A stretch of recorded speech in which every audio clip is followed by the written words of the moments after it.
Assalamu alaikum. How are you, my dear student? I am fine by the grace of Almighty Allah. However, last class I discussed with you about changing sentence. Today I am going to discuss second part. That means part 2. We have remembered that changing sentence এ আমাদের সেন্টেন্সের অর্থের কোনো পরিবর্তন হবে না, কিন্তু তার গঠনগত পরিবর্তন হবে। তো গত ক্লাসে তোমাদের আমি কয়েকটা নিয়ম দেখিয়েছিলাম, যার মধ্যে ছিল অনলি থাকলে কি হয়, অ্যালোন থাকলে কি হয়, এভরি থাকলে কি হয়, হ্যাভ টু হ্যাজ টু থাকলে কি হয়, মাস্ট থাকলে কি হয়। এখন তোমাদের নতুন কিছু নিয়ম বা রুলস আমি দেখাবো। তো সবাই মনোযোগী হই and look at the board. Affirmative লেখা আছে বোথ ডট ডট অ্যান্ড। আমরা জানি বোথ অর্থ উভয়, দুটাই। বোথ অর্থ উভয় বা দুটাই। যদি অ্যাফার্মেটিভে বোথ এবং অ্যান্ড থাকে, তাহলে নেগেটিভ করলে এই বোথটা হয়ে যাবে নট অনলি, আর অ্যান্ড হয়ে যাবে বাট অলসো। আমি আবার বুঝে নেই, আমি আবার বলছি, যখন আমরা বোথ বা অ্যান্ড যুক্ত অ্যাফার্মেটিভকে নেগেটিভ করব, তখন বোথ হয়ে যাবে নট অনলি, আর অ্যান্ড হয়ে যাবে বাট অলসো। নেক্সট লক্ষ্য করো, টু টু। এই টু অর্থ হলো এত বেশি। এখানে টু দ্বারা আধিক্য বা বেশি বোঝানো হয়েছে, আর এই টুটা হলো প্রিপোজিশন। উচ্চারণ এক বা সেম, কিন্তু অর্থটা ভিন্ন।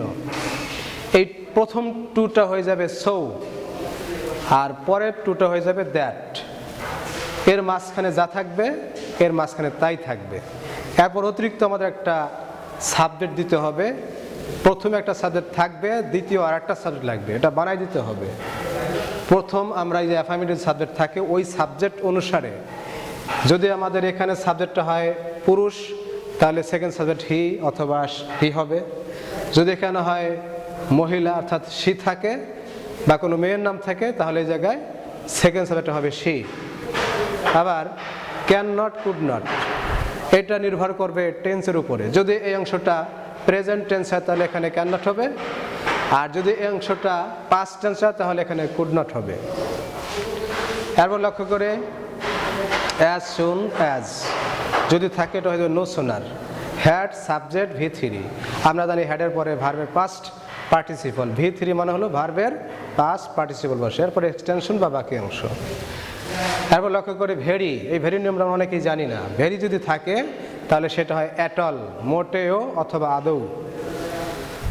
So let start our example. যদি আমরা এক্সাম্পল লক্ষ্য করি, তাহলে বিষয়টা ক্লিয়ার করা যাবে। সবাই মনোযোগী হই। বোথ বাংলা and English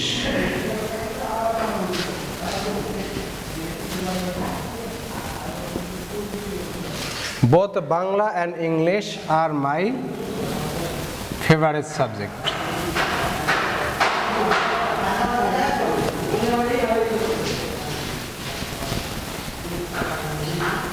লক্ষ্য করে both Bangla and English are my favorite subject. তো প্রথম বোথের জায়গা হবে নট অনলি।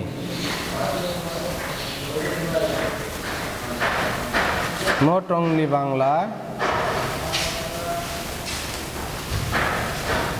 এখন এন্ডের স্থান হবে but also.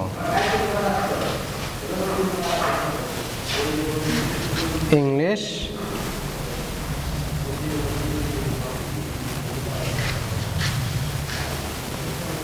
are my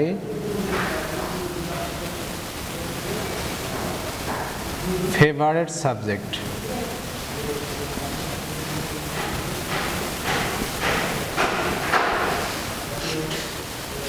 Listen to me and look at the board. Both Bangla and English are my favorite subjects. Not only Bangla, শুধু বাংলা নয়, but also English are my favourite subject, ইংরেজিও আমার প্রিয় subject বা বিষয়। এবার আমরা আরেকটা উদাহরণ চলে যাই।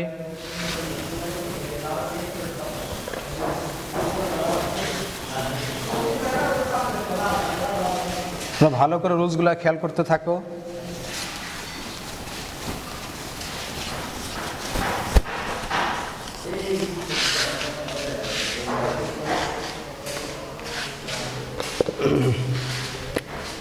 আমি এই উদাহরণটা আর একটা এক্সাম্পল দিই তো বিষয়টা আরো ক্লিয়ার হবে।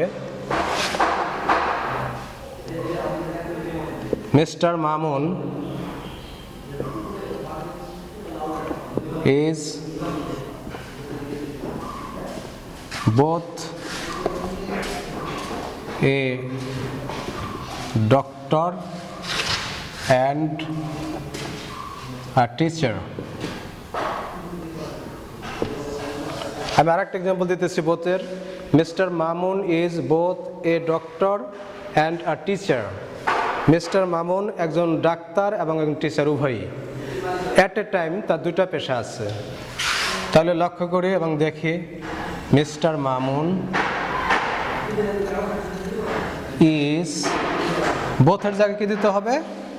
নিয়ম অনুসারে নট অনলি।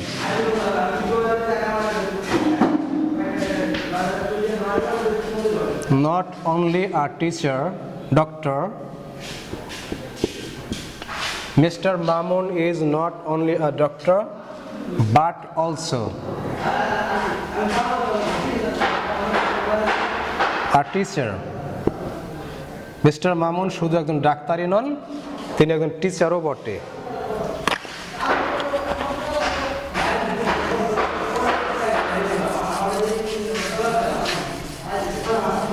এবার আমরা আরো কিছু এক্সাম্পল দেখি। টু এর এক্সাম্পল, দুইটা টু। একটা টু দ্বারা বোঝায় হলো আধিক্য বা অত্যাধিক বোঝায়, very. He is too weak to walk. Look at the board. He is too weak to walk. এর অর্থ দাঁড়ায় যে সে অত্যন্ত দুর্বল, যার কারণে সে হাঁটতে পারে না, যার কারণে সে হাঁটতে পারে না। তা আমরা ইতিমধ্যে জেনেছি যে প্রথম টুটার পরিবর্তে হবে হলো সো, আর দ্বিতীয় টুর জায়গা হবে হলো দ্যাট।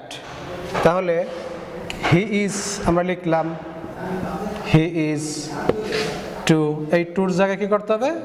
সো দিতে হবে, দিলাম সো, এরপরে যা আছে তাই। এখন এইটার জায়গা হবে that. He is so weak that, সে এতই দুর্বল যে, আমি বলেছিলাম এবং লিখেছিলাম এরপরটা সেকেন্ড সাবজেক্ট। এখন হি তো ছেলে বোঝাইছে, সুতরাং এখানে হিটাই হবে। হি ক্যান নট ওয়াক, সে এতই দুর্বল যে সে হাঁটতে পারে না। আরেকটা এক্সাম্পল দেখো, পাস্ট টেন্স। আমি প্রেজেন্টের এক্সাম্পল দিয়েছি, এবার পাস্টের একটা এক্সাম্পল দেখি।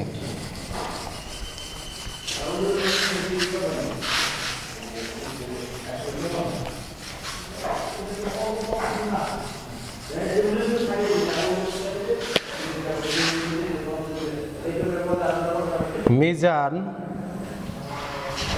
was so too. Mizan was too tired. Mizan was too tired to talk.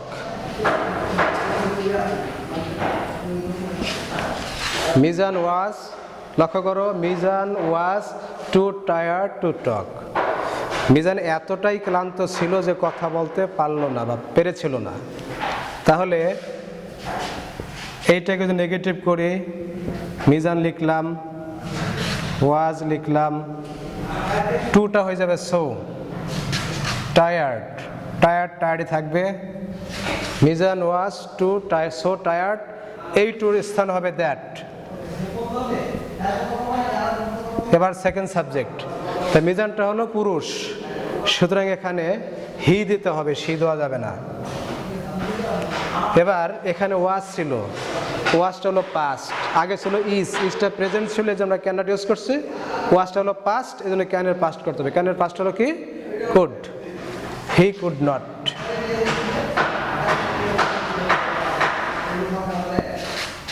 টক। তাহলে আমরা ক্লিয়ার হতে পারলাম যে প্রথমে যেটা তোমাদের দেখিয়েছিলাম যে প্রথম টুটা হবে সো, পরের টুটা হবে দ্যাট। আবারও লক্ষ্য করি, মিজান ওয়াজ টু টায়ার্ড। মিজানের জায়গায় আছে ওয়াজ হয়েছে, টু হয়ে গেল সো, টায়ার্ড আছে, এই টু হয়ে গেল দ্যাট। এরপরে এখানে একটা সেকেন্ড সাবজেক্ট লাগালাম আমরা, এটা হলো হি। এটা ডিপেন্ড করবে তোমাদের এখানে জেন্ডারের উপর। যদি পুরুষ হয় তাহলে হি, মেয়ে হলে সি। হি কুড নট, এখানে ছিল ক্যান নট, ক্যানের পাস্ট হলো কুড নট টক। অর্থাৎ মিজান এতটাই দুর্বল ছিল যে, এতটাই ক্লান্ত ছিল যে সে কথা বলতে পেরেছিল না। এবার আমরা আর একটা এক্সাম্পলে চলে যাই। এটা আমার মনে হয় তোমাদের কাছে একটু ব্যতিক্রম হতে পারে, তোমরা হয়তো বা এক্সাম্পল পেয়েছো, হয়তো বুঝতে পারো নাই। সেটা হলো the man is very poor. The man is very poor, লোকটা অত্যন্ত দরিদ্র বা গরিব। আবার দেখো, the man is very poor। আমরা যদি এই ভেরি কথাটাকে নেগেটিভ ইউজ করি, সবাই একটু লক্ষ্য করে মনোযোগী হই, যদি আমরা ভেরি কথাটা নেগেটিভ ইউজ করি তাহলে অর্থটা কি দাঁড়ায়? আমরা প্রথমে কি করব? পুর এর বিপরীত শব্দ বের করতে হবে। তোমরা জানি পুর অর্থ গরিব বা দরিদ্র, তো পুরের বিপরীত হলো রিচ, পুরের বিপরীত হলো রিচ। যদি আমরা এরকম দেই, the man is not very rich, লোকটা অত্যন্ত বড় লোক নয়, তার অর্থ দ্বারায় মোটামুটি বড় লোক, তাহলে বিপরীত হলো না। লোকটা অত্যন্ত গরিব, এটাকে যদি আমরা বিপরীত করি তাহলে হবে, নেগেটিভ করে তাহলে হবে, লোকটা মোটেও ধনী নয়। তো মোটেও ইংলিশ হলো অ্যাট অল। মোটেও ইংলিশ কি? Man is not rich at all, লোকটা মোটেও ধনী নয়, তার মানে কি একদম গরিব, অর্থাৎ ভেরি পুর। আর যদি আমরা এখানে লিখতাম যে the man is not very rich, লোকটা অত্যন্ত ধনী নয়, তাহলে এটার বিপরীত হতো না, নেগেটিভ হতো না। সুতরাং যদি আমাদের অ্যাফার্মেটিভে ভেরি থাকে, নেগেটিভ করলে ভেরি এর পরিবর্তে অ্যাটল দিতে হবে। এবার আমরা একটু আলোচনা করব, সেটা হলো আমরা এই নিয়ম অনুসারে আমরা নেগেটিভ করতে পারি। আরও কিছু নিয়ম আছে, তোমাদের বই পড়ে শিখতে হবে। এখন আমি মুখে কিছু আলোচনা করব, সেটা হলো আমাদেরকে অনেকগুলো বিপরীত শব্দ মুখস্থ করতে হবে। যেমন স্মল অর্থ ছোট, এর বিপরীত হলো লার্জ বা বিগ। তারপরে হ্যাপি, আনহ্যাপি, এরপরে উইক, স্ট্রং, এরকম অনেক আছে, তোমাদের বই খুঁজলে অনেক বিপরীত শব্দ পাওয়া যাবে। সেই বিপরীত শব্দ দিয়ে যদি আমরা নেগেটিভ করি, তাহলে যখন আমরা অ্যাফারমেটিভ নেগেটিভ করব, তখন আমরা সাধারণত বি ভার্বের পরে বা সাহায্যকারী ভার্বের পরে একটা নট দিতে হবে। কি দিতে হবে? নট। আমি একটু উদাহরণ দিই যে আই অ্যাম ভেরি হ্যাপি, আমি অত্যন্ত সুখী, অথবা I am happy. And happy এর বিপরীত কি? আনহ্যাপি। আই অ্যাম হ্যাপি, তার একটু লিখে তোমাদেরকে বোঝানোর চেষ্টা করি, একটু লক্ষ্য করো, তাহলে বিষয়টা আরও সহজ হবে এবং ক্লিয়ার হবে।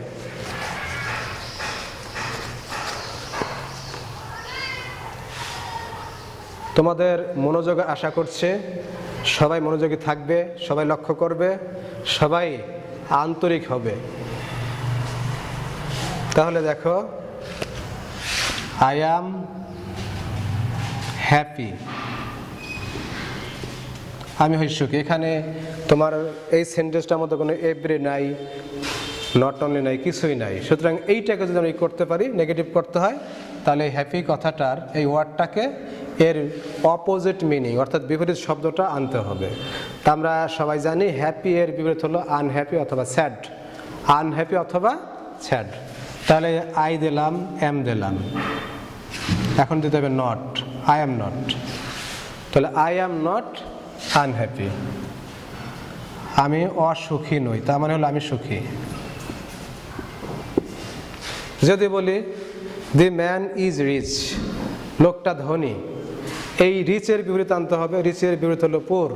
দি ম্যান ইজ নট পুর, লোকটি গরিব নয়। যদি বলি he passed in the exam, সে পরীক্ষায় পাশ করেছিল, পাশের বিপরীত হলো fail. He did not fail in the exam, সে পরীক্ষায় ফেল করেনি। তা আমরা এইভাবে বিপরীত শব্দ জেনে জেনে কিছু কিছু ওয়ার্ডের অ্যাফার্মেটিভ নেগেটিভ করতে পারি। যাই হোক, আশা করি সবার ক্লাস ভালো লেগেছে। তোমরা বাসায় আরও বেশি প্র্যাকটিস করবে, বেশি মনোযোগী হবে, বেশি পড়ুয়া হবে, সময়কে একদম নষ্ট করা যাবে না। আর তোমাদের এই সময়টা যেন কাজে লাগে সেই জন্য আমাদের প্রতিষ্ঠান এই অনলাইনে ক্লাসের ব্যবস্থা করেছে। তাই আমি সবার পক্ষ থেকে প্রতিষ্ঠানকে অনেক ধন্যবাদ জানাই। সেই সঙ্গে ধন্যবাদ জানাই আমাদের প্রতিষ্ঠান প্রধান জনাব মোহাম্মদ ইব্রাহিম হুজুর, প্রিন্সিপাল ইব্রাহিম হুজুরকে। তোমরা তার জন্য দোয়া করবে, তার সুস্থতা কামনা করবে। সবাইকে ধন্যবাদ জানিয়ে আজকের মতো দ্বিতীয় পার্ট এখানে শেষ করলাম। আবার দেখা হবে। আসসালামু আলাইকুম রহমতুল্লাহ।